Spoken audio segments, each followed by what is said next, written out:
ecstasy.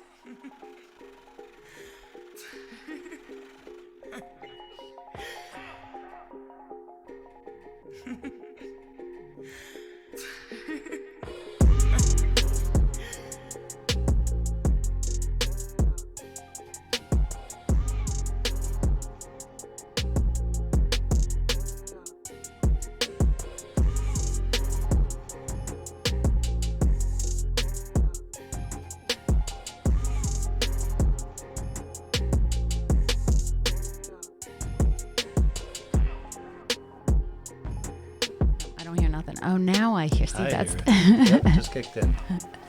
Hello, everyone. Happy Sunday, and welcome to another episode of the Mindminx Show. I am your favorite Mindminx, and as always, we are here with Mixed Vibes Radio. I just want to give a couple of quick shout outs before we get to the good part.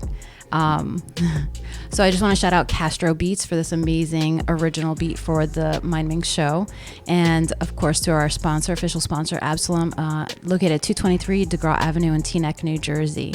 All right, I wanted to get that out quick because I'm like a kid in a candy store today. I cannot tell you. I am with the legendary Jimmy Greco. Hello, sir. Hello, legendary. Wow. Yeah, absolutely. Are you kidding me? Your resume reads like a who's who of who wants to know who. Well, it's been a long time, long journey to get here. Well, let's talk about that journey. Yeah. So I can say, well, you can Google it and see where we are. So you are a local Queens boy. Yeah. And you went to school. I remember driving to your studio and seeing the high school, and I was like, oh my God, you really stayed close to home. Yeah. I went to Holy Cross High School, which is around the block from here. And when I built this studio, I really didn't think about it as more than, I just know the neighborhood and familiar with it, and it wound up being a place that I knew well. Yeah. Well, this studio is gorgeous. Thank you. Like, I walked in and I was like, whoa. Thank you. Yeah, even my engineers over there, like, yeah. So thank you so much for hosting us today. You're welcome. So let's talk about, so we started early because I got here super early. I was so scared of traffic. So I got here super early and you were kind enough to let me in. And so we got to talk a little bit. Tell the story about the BB gun, please. Yeah, so when I think I may have been like 10 or 11 years old, I was playing with my grandfather's BB gun. And till that point I had done, I was a drummer, I was a DJ, I was very young in the music scene. And I wound up shooting myself in the hand. And I was very much more into sports than I was in music, but at that point it kind of changed the trajectory for me because I couldn't register for any sports. I was out and I was home and I was like, well, let me just play with this keyboard a little bit more than I had been prior to playing sports, and that was it. It started my music career by building a little home studio and getting more into music, creating music, playing drums, DJing, writing songs, and I have been on that journey ever since. Wait, so you didn't go to school to be classically trained in any of this? I didn't. I went to two colleges. I went to Five Towns College for engineering recording. I already had a studio at that point, and I was an engineer, so I figured, let me get official training, and that's what I did. But I did get some beneficial things out of it. The other thing that I did was I said, well, if I'm so in the music business, I should go to school for music. So I started going to Queens College. And 2 years in, I got my associate's degree in audio recording and engineering at Five Towns College. And then I went to Queens College for my bachelor's in music. 2 years in, I was doing a lot of jingles and commercials, TV commercials, programming, beats and music, that I had to take a leave of absence. And it was so rough for me to go to my parents and say, is it okay that, my career is moving faster than the schooling is? Are you guys okay with me taking a leave? And as things slow down, I will go back to school and finish my bachelor's. And I haven't gone back. I was going to say, did it ever slow down? Thankfully, it didn't. Yeah, I've definitely had, some valleys with the peaks, but it hasn't really slowed down since.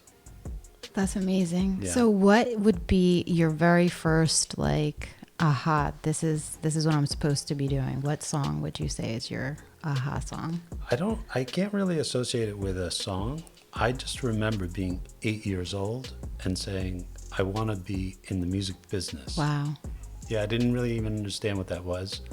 It's just I loved music. I loved DJing and drums and things that made sounds. And I just knew that I'll figure out what I'm going to be, what my title will be. And it took many years to figure that out because I've worn all the hats of being a musician, an engineer, a producer, a songwriter. I started my own record label, production company, and I think wearing every hat, being a creative person, was what I needed to do to figure out, okay, in the end, I'm a producer. I'm a guy who likes to stay behind the scenes and create something with people that are super talented. Can you sing also? No. Oh, okay. Terrible. I sing to singers. That's what I usually say. I sing to singers, and I could try to stay on key a little bit, but I always say that I could probably win a shower singing contest. That's about it. I've done backgrounds on one record, and the artist didn't even know I did it. And I just needed a couple of notes that were low ranged, and I mixed them really, really way in the back. So. Yeah. So technically you are on an album singing then? Yeah, I can't say which one. I can't say, well, come on. No. So, yeah, but I am going to, if you check out my bio, I'm going to release my first record as an artist. I did see that. But as an artist, that just really means I'm going to be the producer and have guest vocalists come in and sing later this year. I see that you're working with a couple of, they look like younger kids. There's a guy, and then, I don't want to say her name wrong, Deanna DeMola, yeah. Yeah, so how is it working with younger, new artists? Love it. Oh, yeah? I love it. I really, I spent a lot of the last few years really trying to develop young artists and take the experiences that I've learned in the industry and try to not fast track their career, but help them figure it out. Navigate through it. Yeah. Gotcha. Because there's really, you could go to school for music, and but being an artist in an ever-changing environment is so much stressful. It's such a stressful situation that I try to help them navigate. That's nice, because it's super huge industry. Yeah. And you think, just because you have a nice voice, that's all you need, and everything will just fall into place. Mm-hmm. So that's really cool that you're doing that. Thanks. Now, versus some of the artists, now, I didn't want to name drop, but I'm going to have to. Mm-hmm. Carlos Santana. Yep. Jennifer Lopez. Celine Dion. Yep. Paramore. So now I'm doing this on purpose because the range of the genres is incredible. How is it working with talent that's already established and have the name that those names have versus?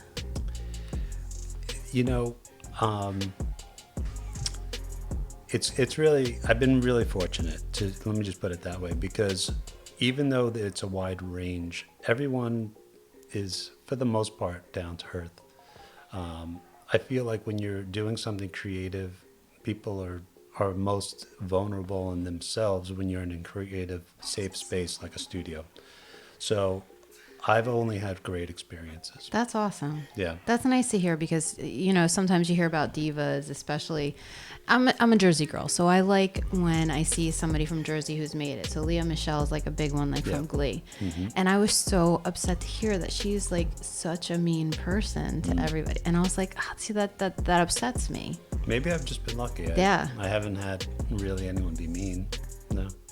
Or you're just that good. Mr. Humble over here. No. But Santana was one of the highlights of my career. In terms of musically and just working with someone who was so down to earth and so welcoming to his home, and got to hang out with him, and super unique person. So what is the thing that got you in? The thing that got me into being a professional? Yeah, like what was what was it that, like Carlos Santana said, yeah, I want to work with this guy? Well, for his particular record, the way that happened was I co-wrote a song with my old production partner, Ray Contreras, and Claudia Brandt. And we had sent it, Claudia had access to his manager. And it was a long shot because we figured it was after Supernatural, which sold, 30 million records or something crazy. And we said, let's just try to see if we can get the song to them. And Carlos, his manager heard it, and then he played it for Carlos, and he loved it. And it was a shock to us because he wanted us to send the song over to have his band replicate it. Mm-hmm. And we weren't going to produce it at first, Ray and I. And he tried to record it with the band, and he didn't like some of the vibe that was missing from the demo. So they called us and said, would you be open to producing it? And of course we would. It was such a great experience. Could you imagine saying, no, sorry, I can't? Yeah, I'm too busy. No, that's awesome. That's how that particular record happened. That's so cool. Yeah. Now I'm a huge J-Lo fan. Yeah. Everybody knows this. What was it like working with her? So, believe it or not, I wasn't in the studio with her. Okay. All right, that's okay. Well, it was a lot of moving parts at that time. And even though I wound up doing the production with also my old production partner, Ray, a gentleman, Manny Benito, was doing her translations, like for Spanish. Mm-hmm. And she was looking for one or two other songs that were in Spanish for the album. And we connected with Manny, who we had known at Sony at the time, and said, hey, well, do you think if you play this song for her? And she loved it. And we wound up producing the music. He cut her vocals, and then we mixed it, and wow. And there's the record. Wow. I'm sorry. That's just so freaking cool. Yeah. I had met her briefly at American Idol when she was one of the judges, and I was at a taping in LA, and I didn't have the moment to even say, I've actually produced one of your songs. Oh, but darn. That's all right. Your name, the plaque is right there. Yeah. That helped buy this house. Wow. Yeah. Thanks, J-Lo. Thank you. Thank you. Thanks for having confidence. Thank you. Thanks. So, all right, let's do this. Let's talk about, so I see Beyonce back there. Yep. What song did you work on? So that was Sweet Dreams, a remix that I did with a remix partner of mine, John Sirachi. We did a couple of songs for I think it was Love on Top, Sweet Dreams, and I think there was a third one, but I don't think one of them went out commercially. It's interesting that you say remix. What does that, because all right, I have to give a shout out to Karina, because the reason Absolutely. why Yep. that I get to know who Jimmy Greco is and be in his studio today is because Karina, who is a friend of the show, friend of mine, she had released a song Yep. the end of last year. I'm not going to butcher the name. I'm going to do it. Neshika. So Yeah. Thank you. And so she came onto the show, and she had literally just gotten the remix, the Yep. Jimmy Greco remix, and that's what we got to play. Yep. Exclusive. Like, it didn't drop until the next day. I was so excited about that. What does exactly that mean when you remix a song? Remix is, from my point of view, you're starting with vocal and a melody and stripping away all the music and creating, most cases it's a dance format, dance version of the song. So it's primarily used to play in clubs and dance mix shows. Sometimes some of the pop versions of the songs are really designed with a production style for pop, and the remix is designed for dance and Gotcha. clubs. It was her song, the original, not that it was like slow bass, but it was definitely, your remix was like definitely more hype and something. It gave it some more energy. Yeah. The tempo, picked up the tempo. That was cool. Yeah. All right, thank you. Because you have done, can you even count how many remixes you've done? I don't know. I really don't know. Wow. I don't blame you. But that's amazing. Like, all right, so Yeah. I have a funny story. Hi, Karina, by the way. Love you. Hey, Thank Karina. Yes, thank you. you. So when I first started dating my husband, I said that I was a huge fan of Jerry Rivera because I happened to see his Cara de Niño CD in his living room. He's like, really? He's like, that's my cousin. I believed him. Like, we just started dating. Why would I think he would lie? Yeah. And so, You're like, that's it. He's the one. He's related to Jerry. Can I meet him? Can I meet him? Yeah. Like, there's not many Spanish songs that I can sing, but I can recite almost every song from that album of his. And so when I was doing my research on you, I saw that you composed. Yeah. Which, ironically, I don't speak Spanish. That's why I brought it up. Yeah. So, once again, my old partner, Ray Contreras, and a co-writer, Martha Cancel, we wrote the song I think that song may have been written in Spanish in terms of the lyric from the beginning. But at the time, we were writing a lot of songs in English. And because I had bilingual co-writers, they would always write the Spanish version. So it wound up, when we did Quiero, that wound up being one of the songs that did really well. Really well. There's a record over there's there. A gold record back there for it. Yeah, and he's a really great guy, great singer, really nice guy. So wait, you got to meet him? Yeah. I'm happy now. Yeah. Yeah, he's cool. But you've done quite a few of those. You did Sedúzame. Sedúzame for India, and which we wrote with her.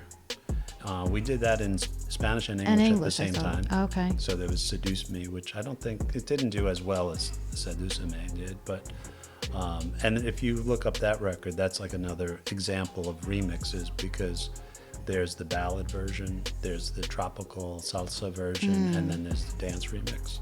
So they really create different versions for different radio formats, for different, for the clubs, and just to really help promote the song as much as possible.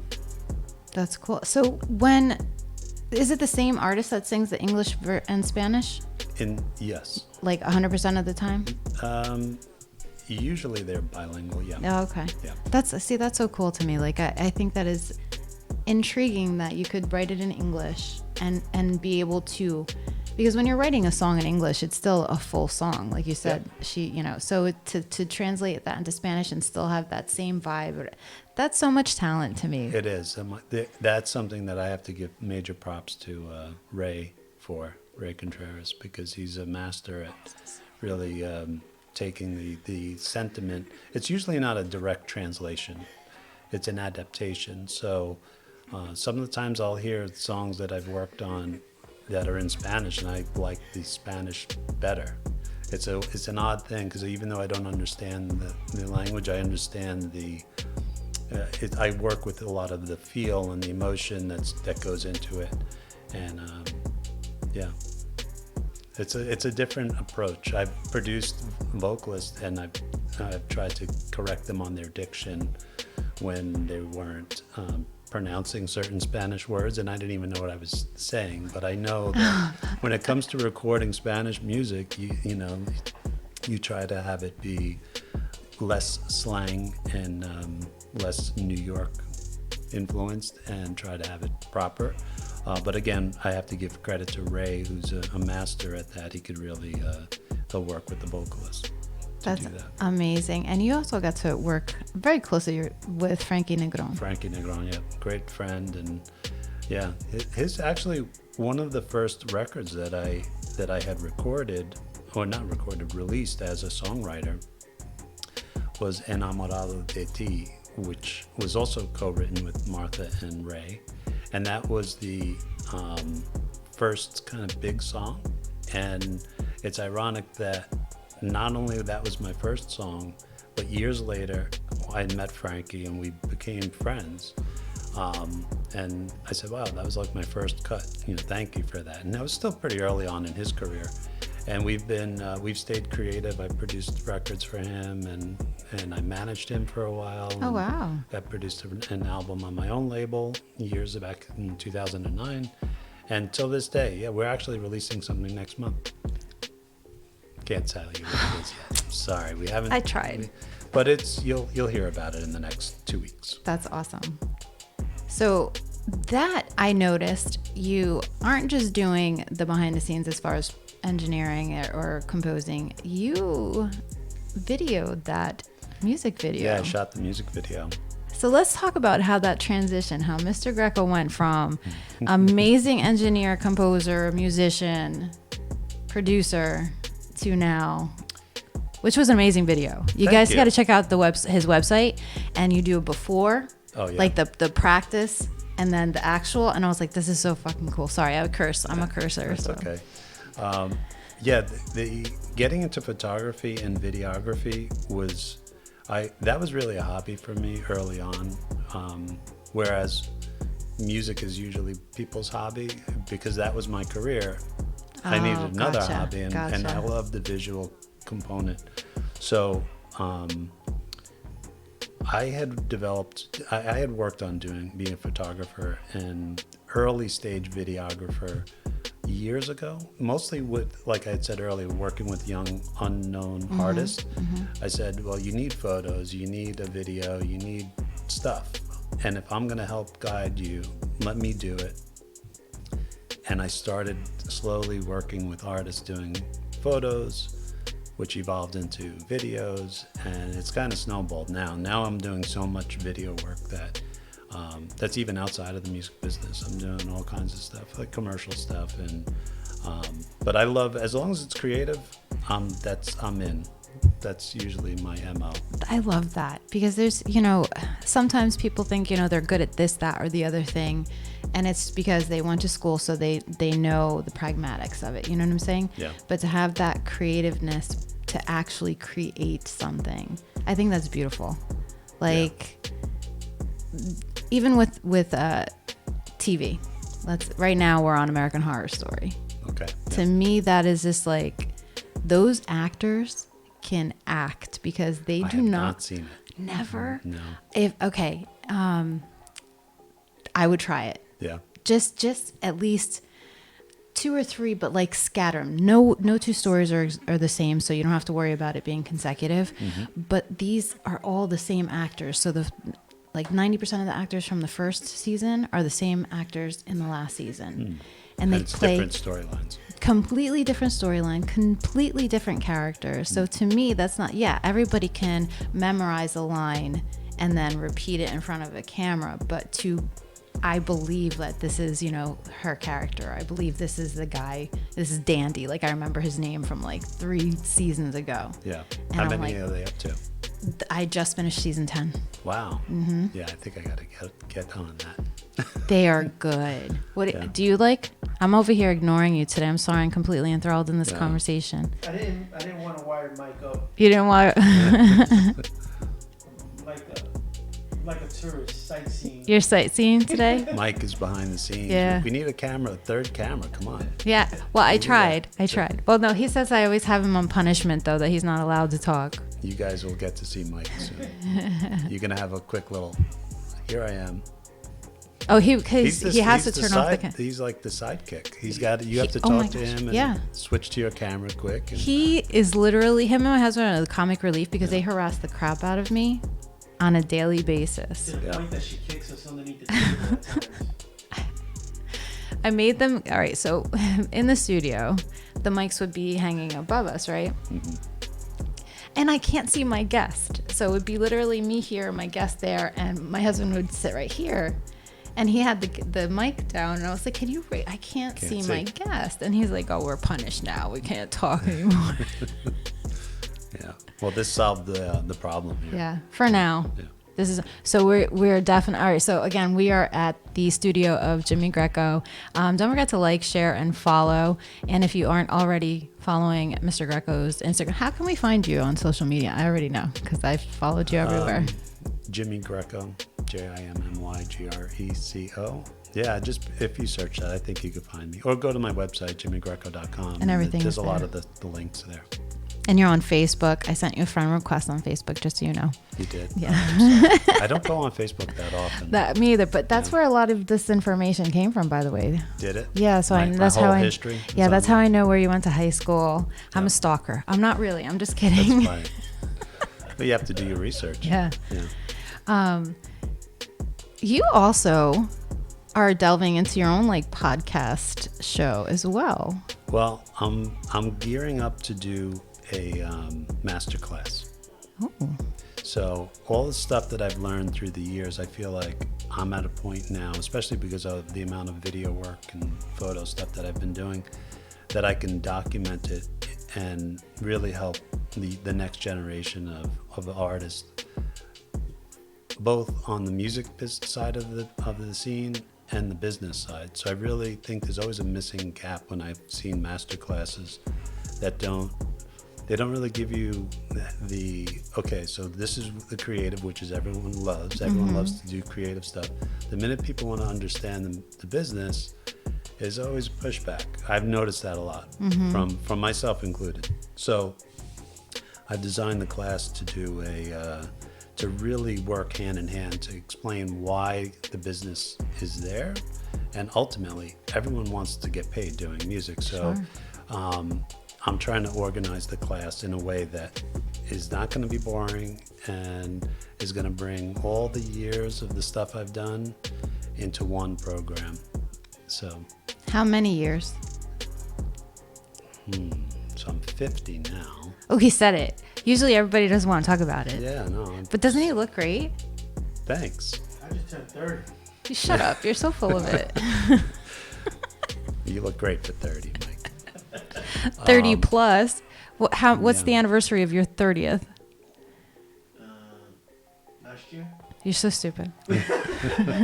Yeah, so I mean, I've done music professionally for my whole career. I'm super grateful because I know that it's like a real gift to be able to sustain anything creative for the amount of years I've been doing it.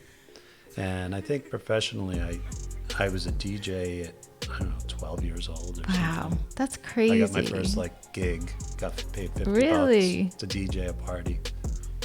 Wow. All right. So let's think about that. With inflation, how much would that be today? Because that's a pretty big amount. Yeah. Even $50? Yeah. Yeah, for a 12-year-old. For a 12-year-old. Yeah. Back in now, bring out the numbers. Yeah. So it was a while ago. It was a while ago, yeah. It's like $200 back then. 300. I know. Yeah. I remember my dad, it was the best. He made a copy of it and we put it in a little frame. Like this was my first, you know, you go into like a pizzeria and they have the dollar on the wall. That was my first check. I wish I knew where it is. It's probably at my mom's house or something. That's so cool. Yeah. So as a composer, Yeah. is there one line that when you wrote it, you were like, damn, this is gold? I wish I could say that. No, I don't have anything No? that jumps out. I'm primarily music too. I mean, I'm more music and melody, and I do write lyrics, but I tend to work with lyricists that's their strength. Okay. And I rely heavily on that because I feel like, yeah, I'll interject here if I have something creative. Sometimes I'll wake up from a dream and hear the whole song written and everything, and I'll come down here at 4 a.m. or whatever time I wake up, and I have to record it, lyric, melody, Wow. and capture it, and try to replicate what I heard in the dream that doesn't Wow. exist. That's amazing. How That happens a lot. really? Yeah. That's so cool. I think that's so amazing. Again, I know I've said it already, but I can say I'm in the music industry because I get to interview talented people, but that doesn't actually make me, you know what I mean? So to actually be around, I think that I'm in awe. And I told you that already. I was like, this is so cool to me. You got the Billboard award over there. Seduce something, you got award too. Yeah. Oh, you're the CEO of Soul Azul. Soul Azul Music, yeah. Which started as my Soul Azul Music is a music publishing company originally, my music publishing company, and now it's evolved into Soul Azul Entertainment. So it really captures both the music and now the visual, the video and photo side as a media company.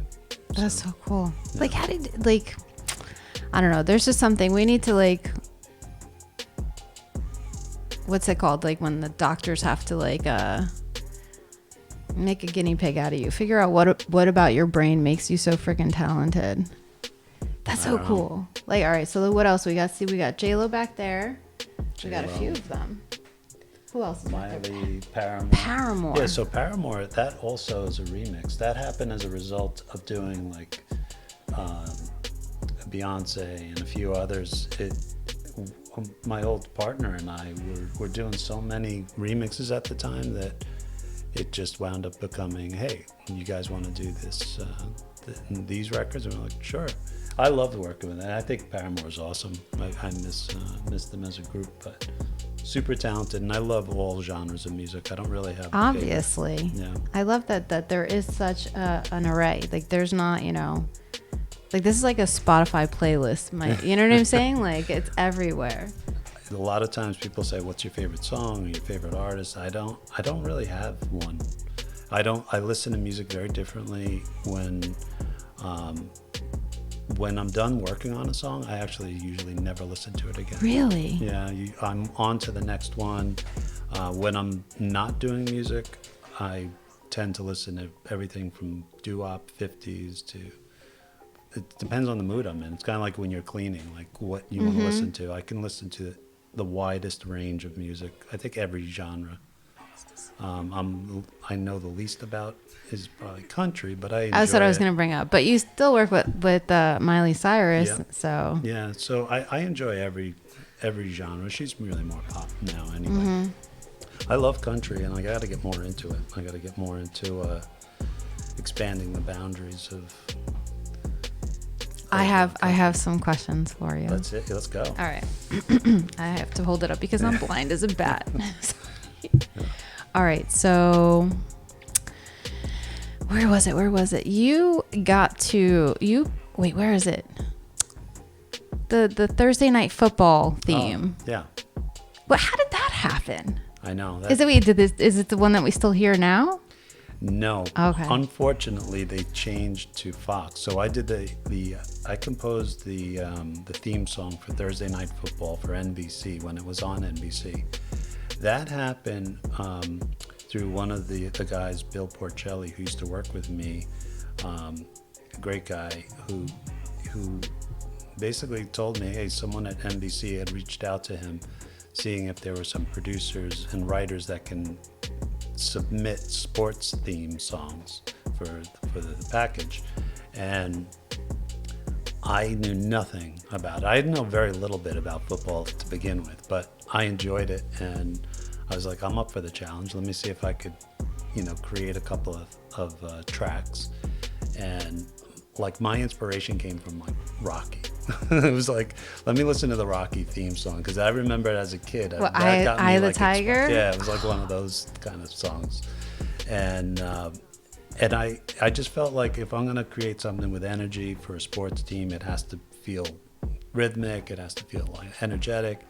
And I put a couple of tracks together, demos, sent it in, and then I was in the running for the theme song, and wound up composing the whole thing, producing it, and that was a cool experience. Too bad it did. I was thinking, wow, this could be a nice royalty check for the next 20 years, but it only lasted 2 years.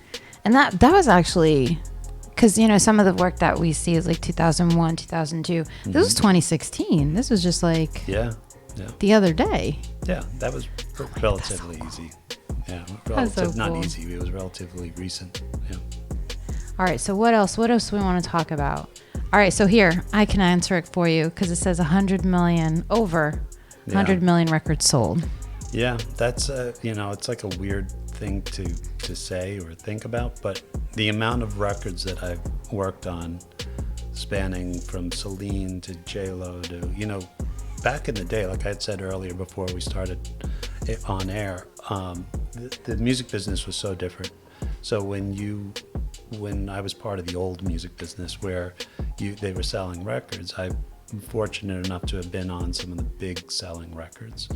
So, Celine was 26 million, and J-Lo was, I think, over 10 million. And when you start to add up the amount of work that I've done on numerous records throughout my career, it's over 100 million. At least. Yeah. I can't say that in terms of dollars that I make, but it's certainly nice to know that, wow, I guess there's that many people out there that have my name somewhere buried in the liner notes. That's so cool. And by the way, you've got like thank you notes over there framed from, what was that? Santana? Yeah. Oh, that is so cool. Like, that's legendary. And so now we're going to play it because you are like the person now who's going to be my only connection that I need for my game. Well, thank you. Yes. So I play this game. If anybody's familiar with 6 Degrees of Kevin Bacon, we started doing it 6 Degrees of Mindminx. So you get to pick a celebrity, and I have to connect myself to that person in 6 degrees or less. Okay. You said one earlier, and I've been like trying because like, go ahead, you say who it is. I said the Pope. The Pope. The current Pope. My current Pope. Engineer did ask, which one, because that's important, because then it would have been one connection because he did security for the previous Pope. I'm pretty sure that he's met the president, right? Yes. Okay. But which president, Trump or Biden? Probably both. Probably both? Okay. All right. All right, let's see. So I stumped you with that one. Yeah, 100% you did. 100%. I can't even tell you when's the last time I was in church. Some Catholic I am. That's all right. Listen. Yeah. All right, so let's see. Well, I definitely want to do the political side of it because I'm pretty sure I could connect him down to Jack Chitterelli. You're supposed to be helping. What are you doing? I'm taking pictures. Oh. That's it. What I do. All right, so let's see. All right, so I want to say that the Pope met Biden. Yeah. And what's your connection to Biden? To Biden, well, Cory Booker is a congressman from New Jersey. Yep. Who obviously has, and then I met Cory Booker when he was running for mayor of Newark. All right, so 2 degrees. Yeah. You Yeah. found it. That's pretty cool. That is cool. I met him in 2000. I was pregnant with my first son. Wow. He was running for mayor of Newark. Yeah. That was fun. There it is. You found it. You have your connection to the Pope if you need it. I do. All right, so let's see. We're doing amazing time. What else would you like to talk about, sir? Just in terms of when I met, usually, like, I've worked with a lot of big artists, and I'm never really starstruck except for one moment. Who? Paul McCartney. Really? Yeah. I did see that picture with you. I was like, you're meeting a Beatle, and I didn't actually know what to say to him when I met him. I was like, I do music too, but it sounded like so like irrelevant. What did he say? He's like, oh, great, man. He was super cool, and I had a moment to talk to him, and then we just talked about the show or something we were at, and that actually came through Frankie Negron because it was backstage for when he had joined Paul Simon's revival of Caveman, Okay. which Frankie was in, and Paul Simon, who I also met through Frankie, and Paul McCartney are friends, and it was backstage. It was like no one around, and thankfully I had someone there to take a photo because I'm like, I have to document this I did moment. see the photo. But I had the feeling like if you were going to meet Jesus, like, nice to meet you, Jesus. Like, for a rock and roll legend, for some of the most incredible, music that has been given to the world. It was a cool experience. But the same goes for Santana. Working with him, meeting him was like, wow, this is a really great experience. I'm so glad and grateful that I've had a chance to do it. Is there any artist that you haven't worked with that you would like to? I'd say Coldplay. Oh. I love Coldplay. Okay. Yeah. We'll put it out into the universe. Yeah, it'll happen at some point, maybe. That's cool. Yeah, just I don't know.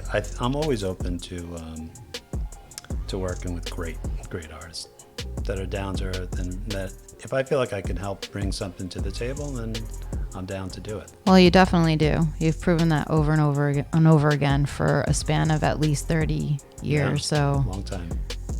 Which, by the way, how does it feel knowing what the industry is like? Like, you could be a one-hit wonder.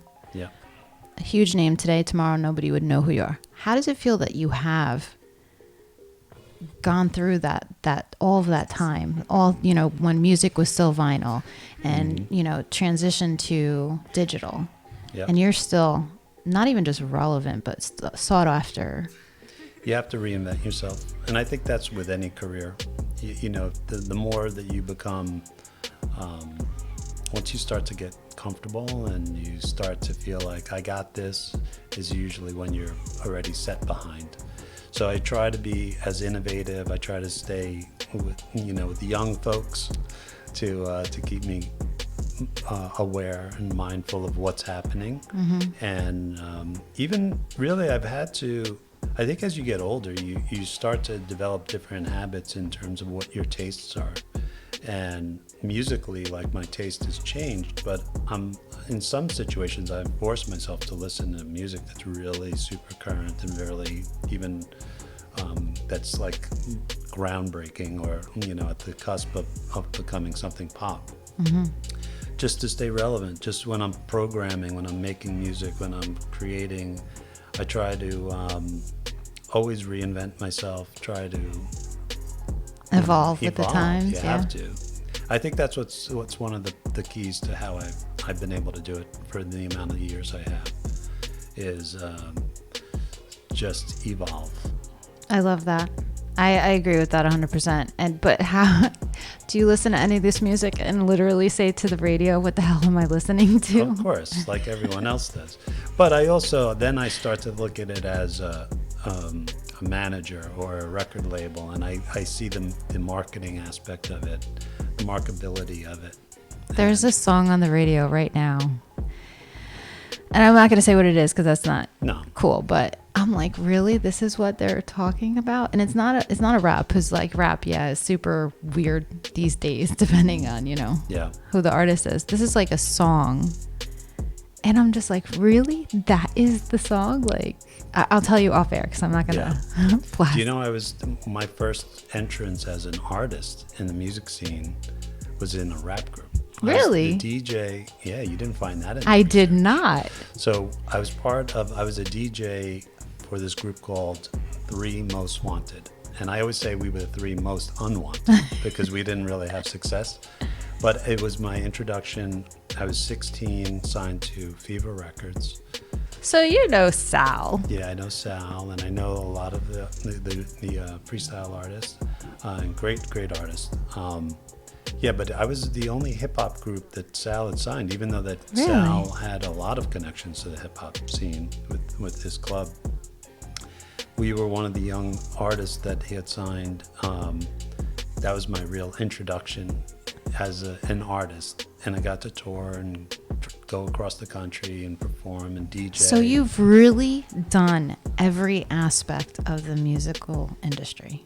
Yes. So that's why the class that I want to release is important, because I know the artist's perspective. I know the struggle. I know from start to finish. Like I said earlier, I've worn just about every hat.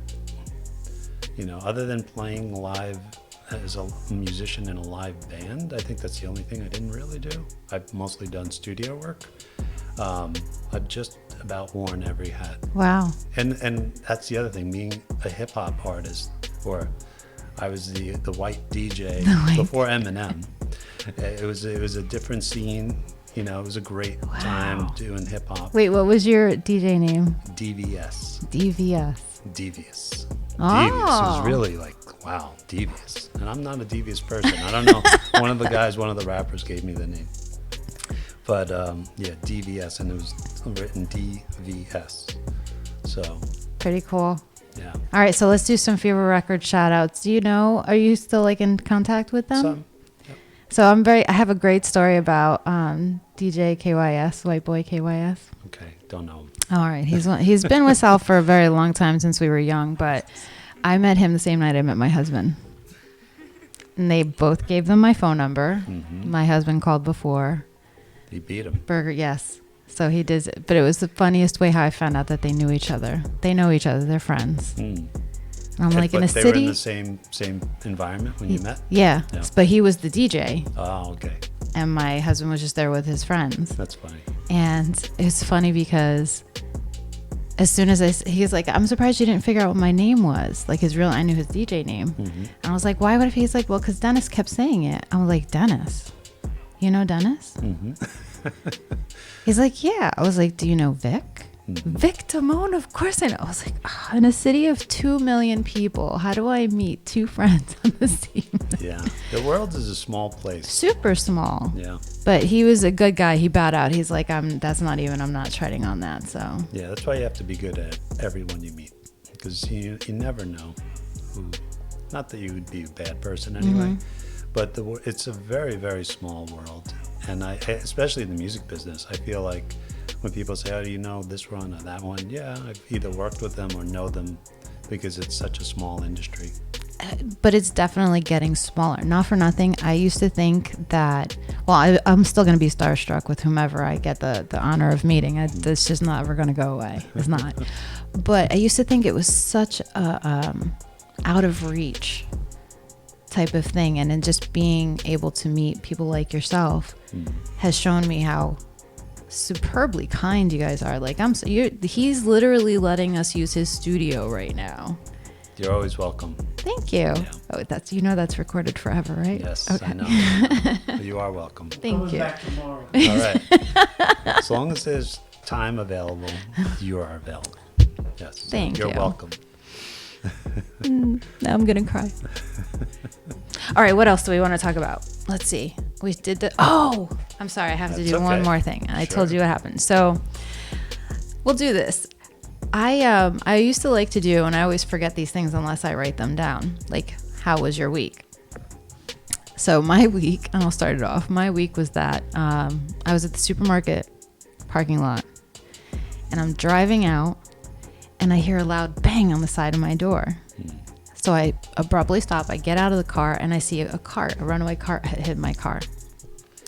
And it was just on the back bumper, so it looked like a scuff. I'm like, all right, no big deal. So I get home, go to bed. Next morning, get up to go to work, and I see 3, not 1, not 2, but 3 dents. So like each part of the cart left a dent on my door. Yeah. Oh, and I couldn't do it. I couldn't. I tried to give it a couple days. I'm like, from this angle, I really don't see it. Yeah. Then I called my insurance, and I was like, listen, this is what happened.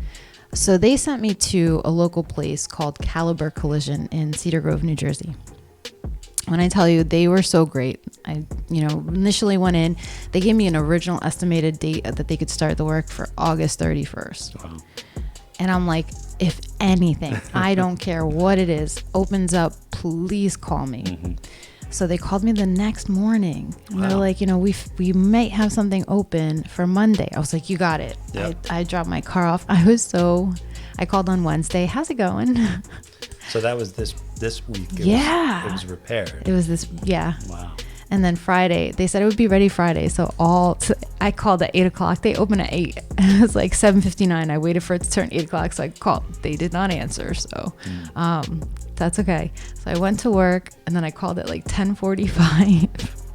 I looked at the time. They called me back at like 1:30, and they're like, okay, it's almost done. We're going to do the detailing and final inspection. And I was like, can I pick it up today? Yeah. And they're like, yeah, we'll be here. So It's like your baby. That's my baby, Your yeah. 4th. That's my 4th, yeah. That's great. Yeah. So I'm excited. And I just want to give a huge shout out to Jose B at Caliber Collision in Cedar Grove, New Jersey. They did right by you. They super did. I'm super happy. But looking at his name, all right, so my dad was this old school Italian, like I told you, right? So he would do these dad jokes. I don't remember what the joke was, but he would always say Jose and Jose B. And when I saw my serviceman's name, that's how I read it. I was like, I didn't read Jose B. I read Hose B, and it thought of my dad immediately. So yeah. and I think I just saw my sister pop on. So I think that's her. I hope. Sister. So that's just a nice little reminiscing of my dad. All right. So how was your week? My week was very eventful in the sense that I had to get the studio ready for you guys. So we've been doing construction down here, and we're still working in one room. But yeah, it was busy. It was like non-musical week. Non-musical. Well, Yeah, I my very hands much are very appreciate. rough right now from sanding down the walls. And Oh, well, I very much appreciate it because this is gorgeous down here. thank you. We will be taking pictures later. My engineer was like, we cannot leave unless I take pictures of him, and he never takes pictures, by the way. But everybody take a look around where, 8 minutes to an hour. What did we have to discuss in the last 8 minutes? What can we discuss in this? You won't tell me anything about the new song coming out. No, I can't talk about that yet. I'm trying to think, what can I tell you? All right, let's see what else is on here. What else? We talked about Seduce Me already. Oh, let's talk about your Grammy nomination. Yeah, that little thing. That little thing. Well, that was also for Seduce Me. Mm-hmm. Yeah, and that was there's a quick funny story about that, because when we were nominated, we went to the Grammys and we were like ready. We're like, we got this. We're gonna win. This is the moment we've been waiting for. So my co-writer and producer Ray said, do you want to go grab a beer quick? Like, let's just before they get to our category. So I was like, all right, let's do it, but let's really make sure we're good. We go out and get a couple of beers and come in and had missed them announcing it. Thankfully, we didn't win. I know, right? Could you imagine?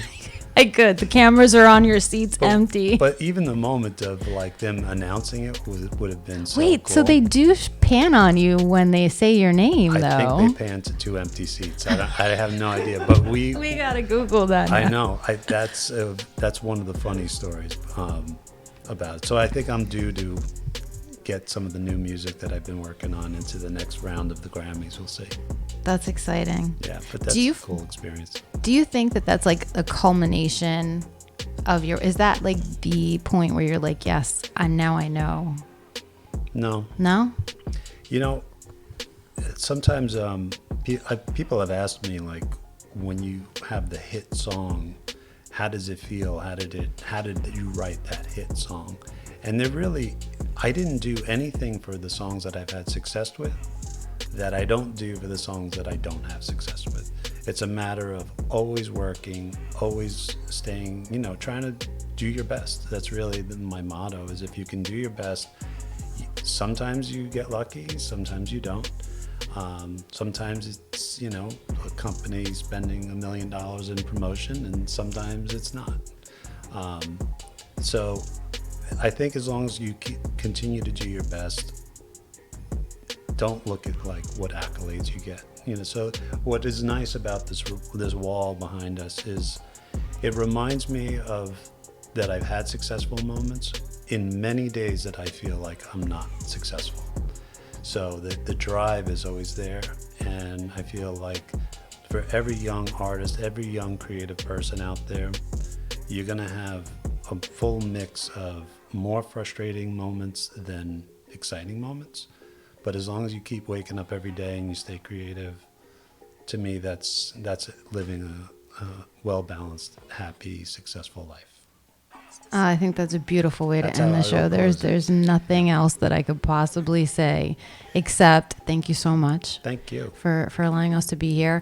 Now, it's a brand new week, so go own it and mind your favorite minx and join us next time. Thanks, everybody. Thank you. That was awesome. Thanks, everyone.